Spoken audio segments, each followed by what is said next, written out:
Some moments in life hit you like a freight train when you least expect them. For Prince William, that moment came on an ordinary Tuesday morning in 2023, when palace staff found him collapsed on his knees in front of his mother's portrait, tears streaming down his face as he whispered words no one could hear. The man who had carried the weight of a future crown with such dignity, who had smiled through countless public appearances and maintained his composure through decades of scrutiny, had finally reached his breaking point. What brought the future King of England to his knees wasn't a political crisis or a family scandal. It was something far more human, far more devastating. It was the accumulated weight of 26 years of grief, responsibility, and the crushing realization that he had been living his life trying to be someone his mother would never get to see him become. This is the story of how a prince became a man, how a son faced his deepest pain, and how sometimes breaking down completely is the only way to finally break through. The morning started like any other, at Kensington Palace.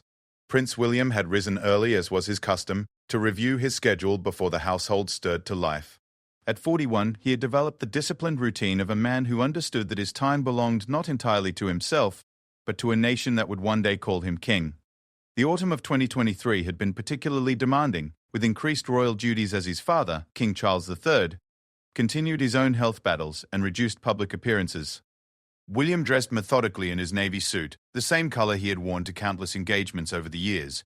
His valet, James, had laid everything out with military precision. The Prince of Wales had learned early in life that preparation and routine were armor against the unexpected chaos that royal life could throw at anyone in the family. Today's agenda included a visit to a children's hospital in the morning, followed by a meeting with environmental ministers about sustainable farming practices, and an evening reception for military veterans. As he made his way through the familiar corridors of Kensington Palace, William's footsteps echoed softly on the polished floors. These hallways held memories of his childhood, of racing through them with his younger brother Harry when they were just boys trying to find moments of normalcy in their extraordinary circumstances. Now, those same corridors felt different. Harry's absence from royal duties and their strained relationship had left an emptiness that William felt most acutely in these quiet morning moments. He paused, as he often did, outside the blue drawing room. Through the partially open door, he could see the portrait of his mother, Princess Diana, that hung prominently on the far wall. It was one of his favorite images of her, painted when she was just 26, around the time of his own birth. In the portrait, she wore a soft blue dress that brought out her eyes, and her expression held that mixture of vulnerability and strength that the world had come to associate with the people's princess. William had walked past this portrait thousands of times over the years. Sometimes he would stop and look for a moment, remembering her laugh or the way she used to ruffle his hair when she thought no one was watching. Other times he would hurry past, the weight of missing her too heavy to bear in his busy schedule. But this morning felt different. Something in the light streaming through the tall windows, or perhaps the particular silence of the palace at this early hour, made him step inside the room. The blue drawing room had been one of his mother's favorite spaces when she lived at Kensington Palace. She had often entertained guests here, and William remembered hiding behind the heavy curtains as a child, listening to her musical laugh as she spoke with visitors. The room still held traces of her presence in its arrangement, though it had been decades since she had walked through these same doorways. As William stood before the portrait, memories began flooding back with an intensity that caught him off guard. He remembered the last conversation he had with his mother, just days before the accident in Paris. He had been 15 and more interested in his upcoming rugby match than talking to his mum on the phone. The conversation had been brief, distracted on his part. He had promised to call her back later, a call that would never come. For 26 years, William had carried the weight of that unfinished conversation. He had built a life, married the woman of his dreams, become a father to 3 beautiful children, and prepared himself for the throne. But in all those years of achievement and growth, he had never quite forgiven himself for not being a better son in those final moments, for not treasuring that last conversation as the precious gift it would become. The portrait seemed different this morning. His mother's painted eyes, which he had looked into countless times, seemed to hold a question he had never noticed before. Not judgment, but something deeper. A kind of patient waiting. As if she had been watching him all these years. Watching him grow into the man he had become. Waiting for him to finally see what she had always known he would need to discover. William's chest began to tighten as he stood there. The responsibilities that he carried daily, the weight of being the heir to the throne, the pressure of being a perfect husband and father, The expectation that he would always have the right words and the proper response suddenly felt overwhelming. He had spent his entire adult life being what others needed him to be, but standing here in his mother's favorite room, he realized he had never given himself permission to just be her son who missed her. The tears came slowly at first, just a burning behind his eyes that he tried to blink away. But as he continued to look at his mother's portrait, really look at it perhaps for the first time in years, the emotion built like a dam that had been holding back decades of careful control. His mother had been gone for more than half his life now. His children would never know their grandmother except through stories and photographs. The woman who had shaped his understanding of compassion and duty had missed every major milestone of his adult life. William felt his knees begin to weaken as the full weight of this realization hit him. She hadn't been there when he graduated from university, when he completed his military training, when he married Catherine, when each of his children was born. She would never see him become king, never offer her advice during the difficult decisions that lay ahead. All those years of wondering what she would think, what she would say, what she would do in his position, and he would never know the answers. His carefully maintained composure began to crack like ice under pressure. William tried to take a deep breath, to regain the control that had been his constant companion since childhood, but the emotion was too strong. The grief he had pushed down, managed and channeled into productive action for decades, was finally demanding its due. He sank to his knees in front of the portrait, his expensive suit forgotten, as his body gave in to the overwhelming need to release the pain he had carried for so long. The tears came in waves now, each one carrying with it a memory, a regret, a moment of missing her that he had never allowed himself to fully feel. His shoulders shook as he wept, 26 years of being strong finally giving way to the simple truth that he missed his mother with a pain that had never fully healed. In that moment, Prince William was not the future King of England. He was not the Prince of Wales, or the president of multiple charities, or the devoted husband and father the world knew him to be. He was simply a son who had lost his mother too soon and had never given himself permission to properly mourn her absence from his life. The portrait looked down on him with the same gentle expression it had always worn, but now William could see what he had missed all these years. His mother's painted eyes held not expectation or judgment, but pure, unconditional love. The kind of love that doesn't require perfection, that doesn't demand strength every moment of every day, that allows for breaking down when the weight becomes too much to bear. As his tears fell on the polished floor of the blue drawing room, William finally understood what his mother had been waiting all these years for him to realize. She had never needed him to be perfect. She had only ever wanted him to be himself, completely and authentically, even in his moments of deepest vulnerability.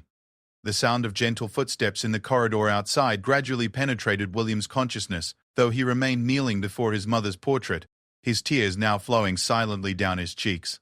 Time seemed to have stopped in the blue drawing room, though the distant sounds of the palace awakening reminded him that the world continued to move forward, even when his own had momentarily ceased. Mrs. Henderson, the palace's head of household staff, had been working at Kensington Palace for over 30 years. She had been there when Princess Diana lived in these same rooms, had witnessed the joy of the young princes running through the corridors, and had stayed through the darkest days following Diana's death. She understood the rhythms of the palace better than almost anyone, which is why she immediately sensed that something was different about this particular morning. As she made her customary rounds, checking that everything was in order before the day's official activities began, Mrs. Henderson noticed that the blue drawing room door was slightly ajar. This was unusual, as the room was typically kept closed except for special occasions or cleaning. More unusual still was the faint sound she could hear from within the room, a sound she recognized from her years of service but had rarely heard from any member of the royal family. Mrs. Henderson approached the door with the careful discretion that had served her well throughout her career. Through the narrow opening, she could see Prince William on his knees before Princess Diana's portrait, his shoulders shaking with quiet sobs. In all her years of service, through countless family crises and public challenges, she had never seen the future king in such a vulnerable state. Her first instinct was to quietly retreat and ensure that no other staff members would disturb this deeply private moment. Mrs. Henderson understood intuitively that what she was witnessing was something the prince needed, perhaps something he had needed for a very long time. She had seen the way he had carried himself over the years, always composed, always ready with the right response, always meeting the expectations placed upon him. She had also seen the subtle signs of the weight he carried, the way his jaw would tighten when he thought no one was looking, the brief moments of exhaustion that would cross his face between public appearances, moving with practiced silence. Mrs. Red. Henderson positioned herself at the end of the corridor, ensuring that no one else would accidentally stumble upon this moment. She sent quiet word to the other staff members to adjust their morning routines, creating a protective bubble around the blue drawing room, without anyone needing to know why. In her decades of service, she had learned that sometimes the greatest gift one could give was simply the space to be human. Meanwhile, William remained lost in his grief and memories. The floodgates that had opened seemed determined to release every suppressed moment of sorrow he had accumulated over the years. He found himself remembering not just the grand gestures of love his mother had shown him, but the small, everyday moments that had made her such a special presence in his life. He remembered how she used to sneak candy into his school trunk when he was away at boarding school, hidden in the pockets of his clothing so he would discover them weeks later. He remembered the way she would sit on the edge of his bed when he was sick, reading him stories, even when he was probably too old for such attention. He remembered her terrible sense of direction, and how they would often get lost together on their way to various events, turning what should have been stressful situations into adventures filled with laughter. Most painfully, he remembered how she had worried about the burden of royal duty that would one day be his to carry. Diana had often spoken to him about the importance of staying connected to real people and real problems, about using his position to make a genuine difference rather than simply going through the motions of royal obligation. She had wanted him to find joy and purpose in his role, not just duty and responsibility. As these memories washed over him, William began to understand something about himself that he had never fully acknowledged. In his determination to honor his mother's memory and fulfill his royal obligations, he had perhaps become too careful, too controlled. He had protected himself so thoroughly from showing weakness or vulnerability that he had also protected himself from fully experiencing the depth of his own emotions. The irony was not lost on him that his mother, who had been famous for her emotional authenticity and her ability to connect with people on a deeply human level, had raised a son who had learned to keep his deepest feelings carefully hidden from the world. It wasn't her fault, he knew. It was the natural result of growing up in the public eye, of learning early that every expression would be analyzed and interpreted by millions of people.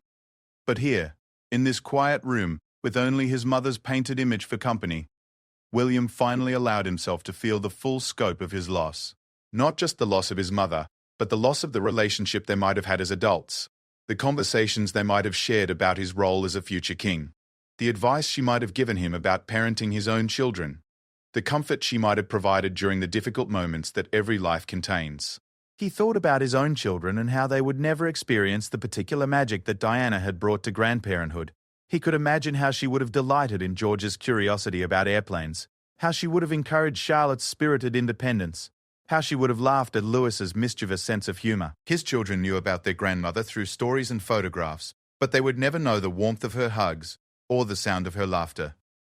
The weight of this realization brought a fresh wave of tears. William had worked so hard to be a good father, to give his children the kind of childhood stability he had missed after his mother's death. But in doing so, he had perhaps forgotten to grieve what they were all missing by not having Diana in their lives.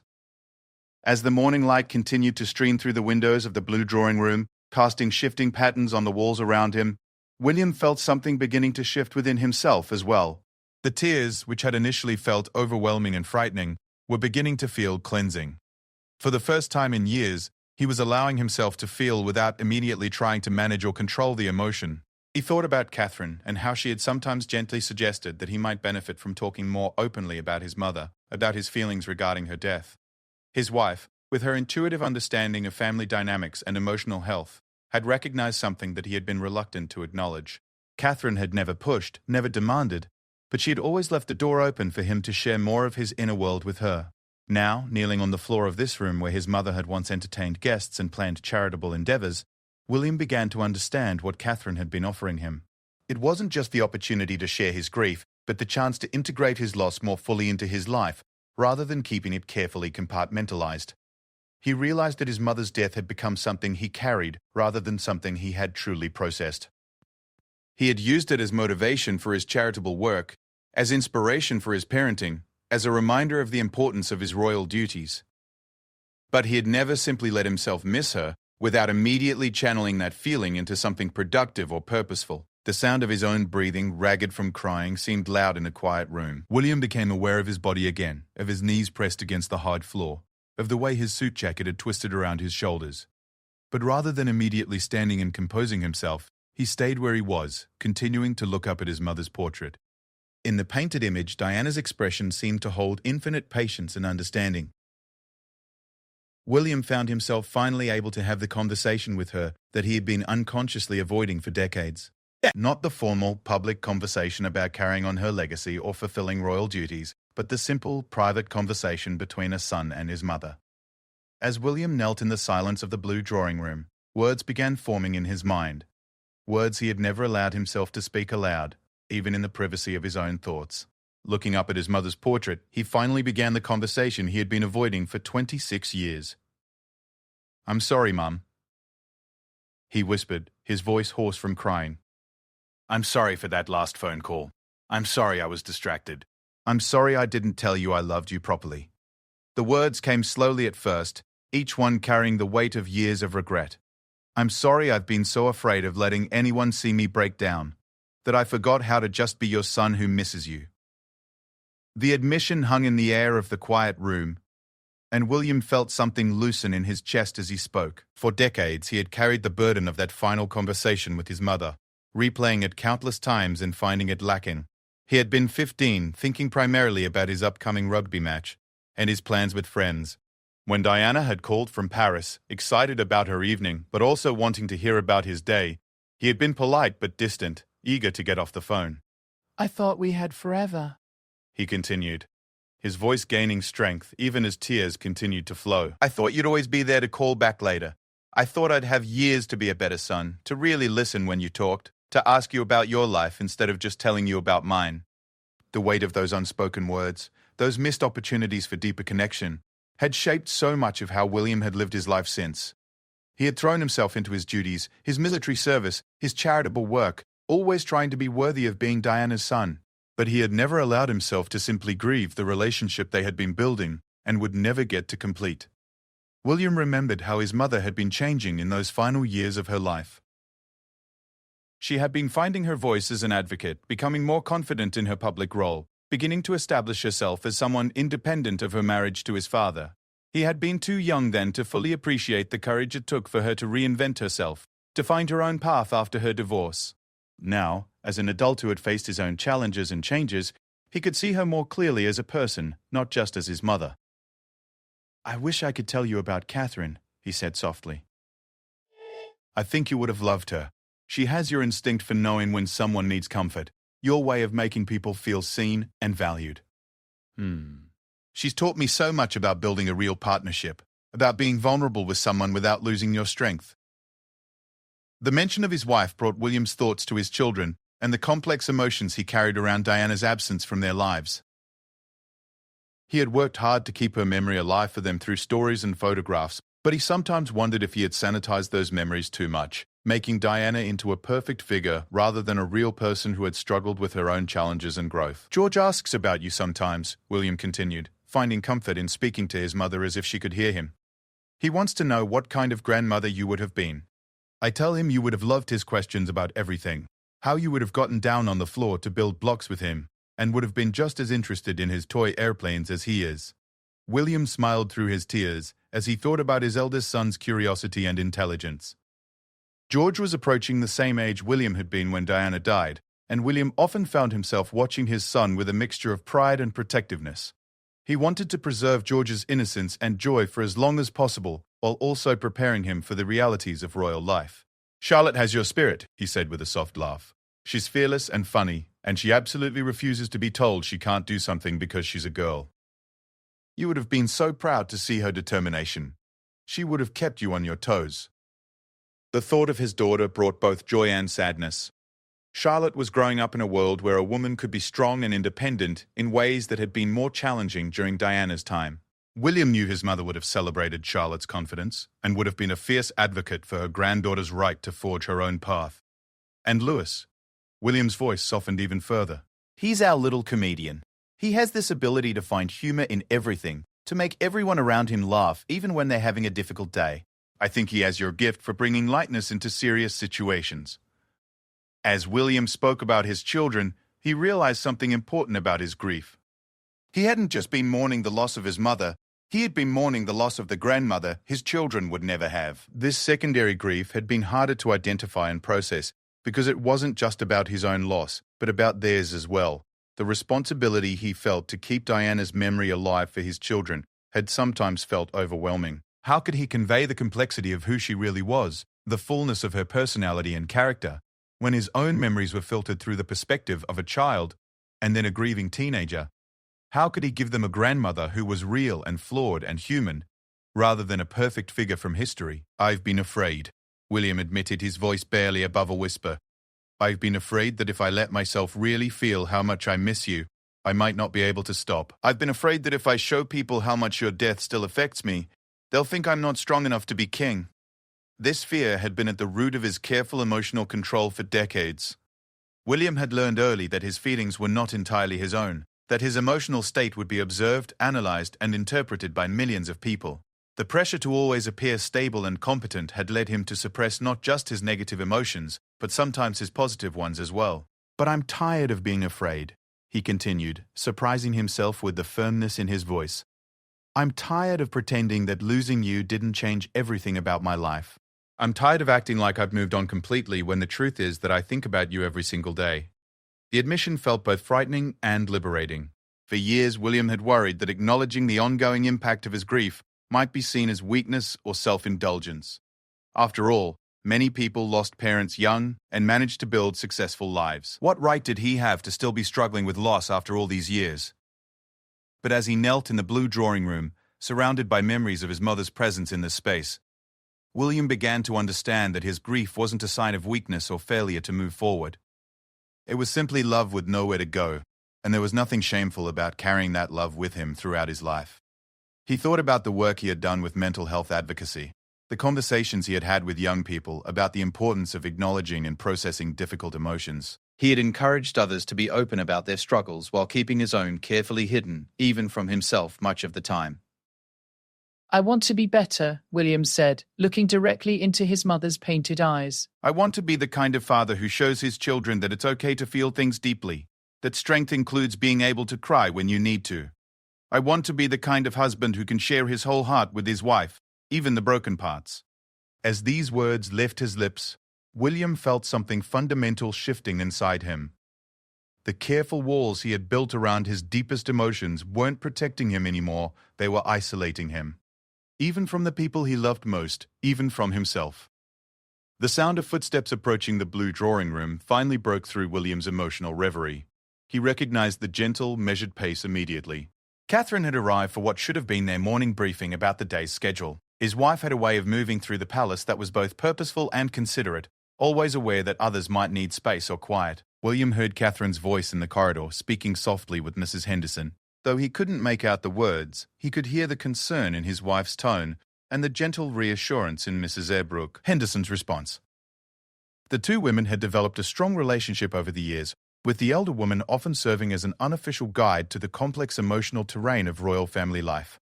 "Sir, the Princess of Wales is here," Mrs. Henderson called softly from outside the door, her voice carrying decades of experience in handling delicate family moments. "Shall I ask her to wait?" William closed his eyes for a moment, feeling the full weight of his vulnerability. His immediate instinct was to quickly compose himself, to wipe his tears and assume the controlled demeanor that Catherine expected to see. But as he prepared to do exactly that, something stopped him. Looking up at his mother's portrait one more time, he remembered his recent promise to be more authentic, more willing to share his whole self with the people he loved. "No," William called back, his voice still thick with emotion. "Please ask her to come in." There was a moment of silence before the door opened wider and Catherine stepped into the room. She took in the scene immediately, her husband kneeling on the floor before Diana's portrait, his expensive suit wrinkled, his face streaked with tears, his usually perfectly arranged hair disheveled. But instead of alarm or embarrassment, Catherine's expression showed only deep understanding and love. Catherine had always possessed an intuitive understanding of emotional situations, a gift that had made her not only a wonderful wife and mother, but also a natural at the human side of royal duties. She had seen William struggle with aspects of his grief over the years, had noticed how he would sometimes become distant or overly focused on work when approaching anniversaries or family celebrations that highlighted his mother's absence. Without hesitation, Catherine moved across the room and knelt beside her husband on the polished floor. She didn't ask what had happened or try to offer immediate comfort through words. Instead, she simply placed her hand on his back and waited. letting her presence communicate what words could not. "I'm sorry," William said automatically, the apology coming from years of conditioning that taught him his emotions should be managed and contained. "I don't know what happened.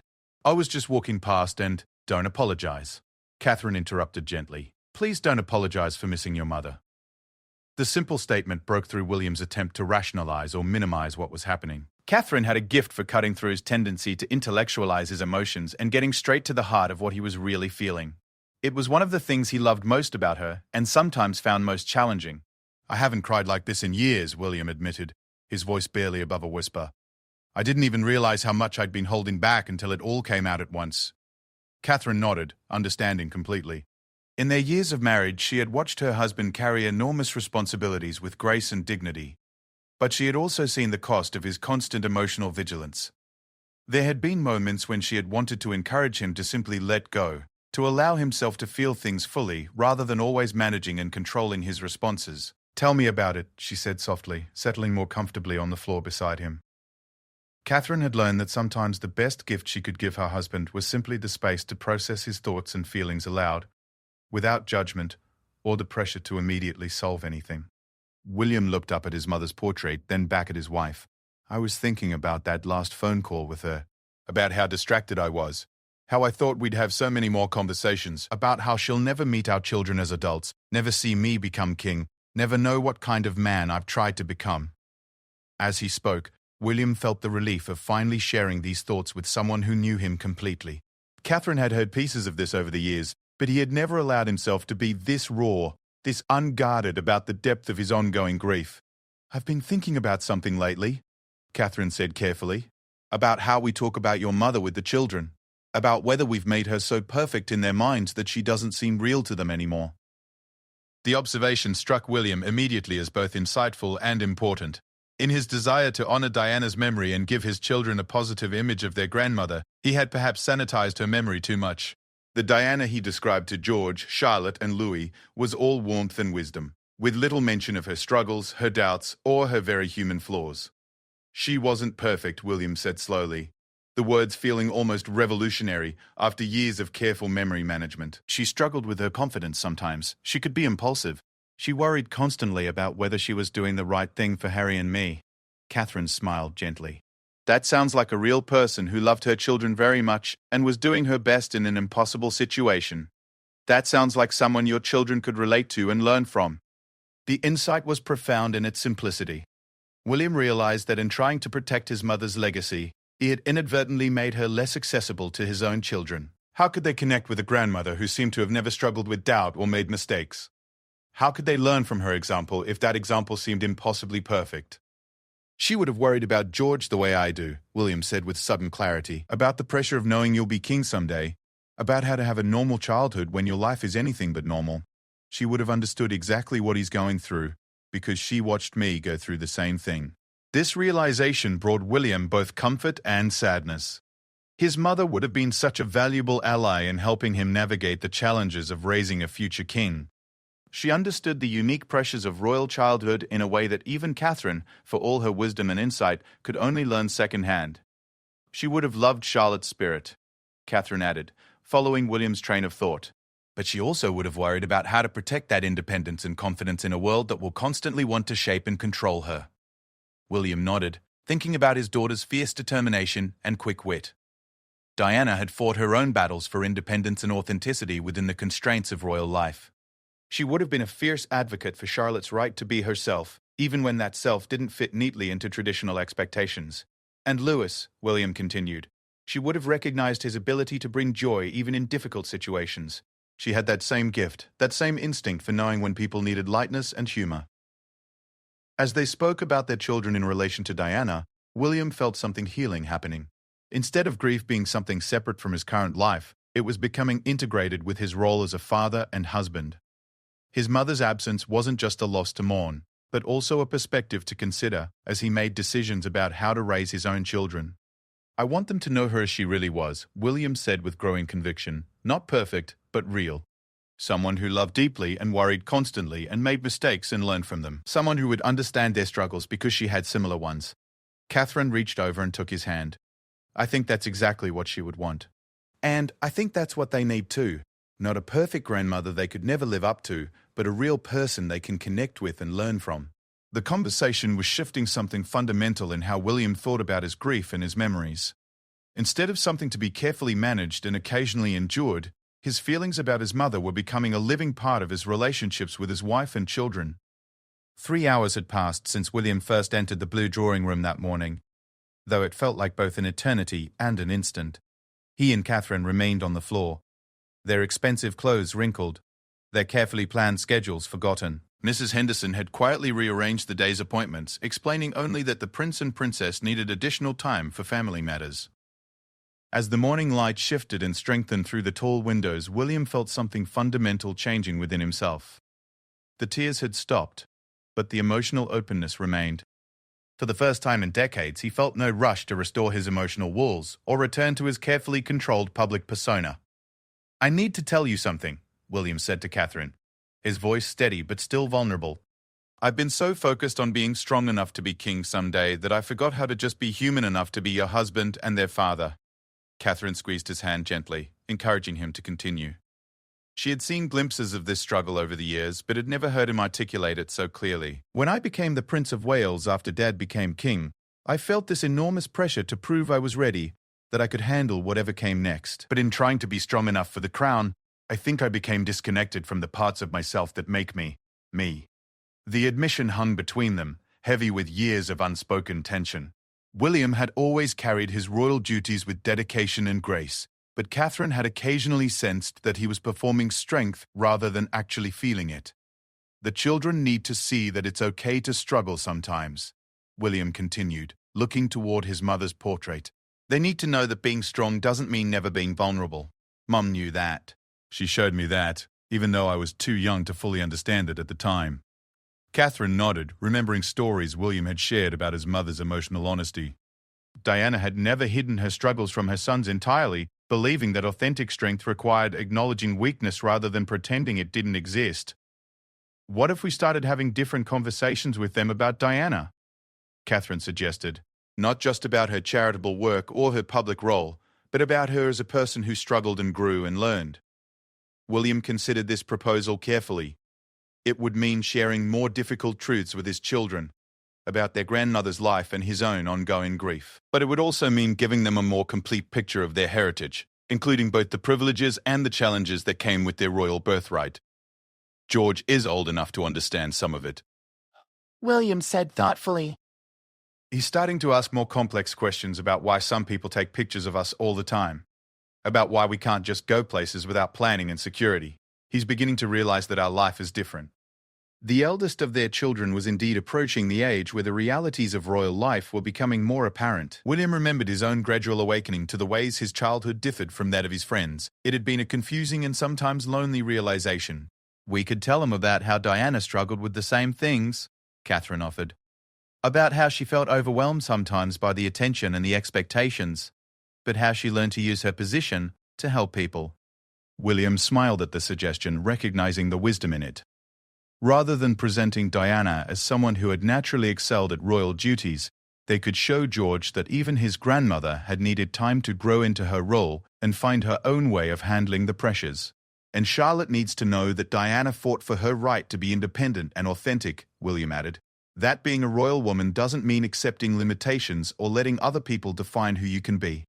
Their daughter's strong personality and determination reminded William so much of his mother. He wanted Charlotte to have Diana's example of how to maintain her individuality, even within the constraints of royal protocol and expectations. "What about our work?" Catherine asked gently. "Mental health initiatives, the conversations about emotional well-being. How do we reconcile encouraging others to be open about their struggles when you've been keeping yours so private?" The question touched on something William had been unconsciously grappling with for years. His advocacy work around mental health awareness had grown from his genuine belief that emotional authenticity was important, but he had never fully applied those principles to his own life. "Maybe that changes now," William said slowly. "Maybe I need to practice what I've been preaching. Not in a public, dramatic way, but just by being more honest about my own ongoing journey with grief and healing." The idea felt both frightening and liberating. William had spent so many years maintaining perfect emotional control, that the prospect of allowing more vulnerability into his public life seemed risky. But he also recognized that his carefully managed perfection might be less inspiring to others than authentic struggle and growth would be. "Your mother would be proud of you for this conversation," Catherine said softly, "for choosing to be real instead of just appearing strong."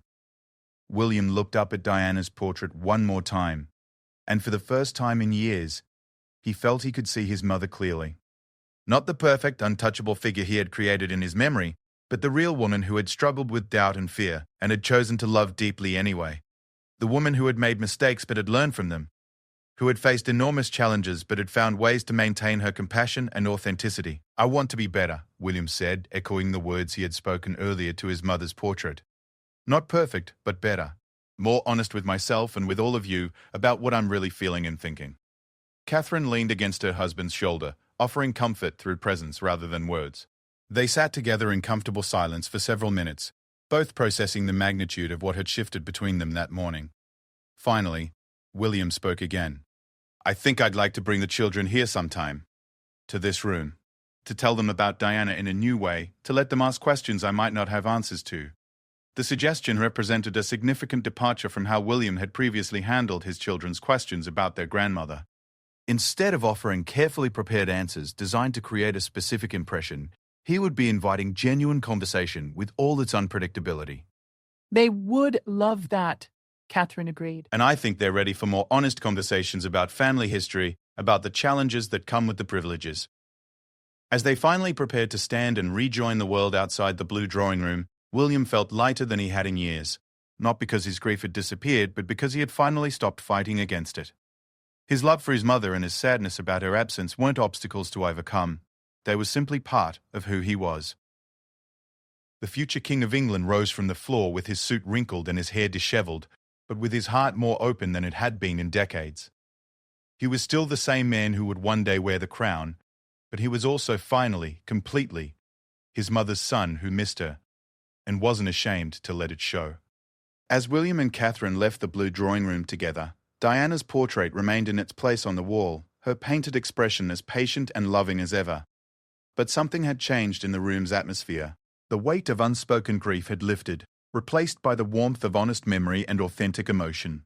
That afternoon, when the children returned from school, they found their father different somehow. More present, more willing to answer their questions completely, more interested in their thoughts and feelings about difficult topics.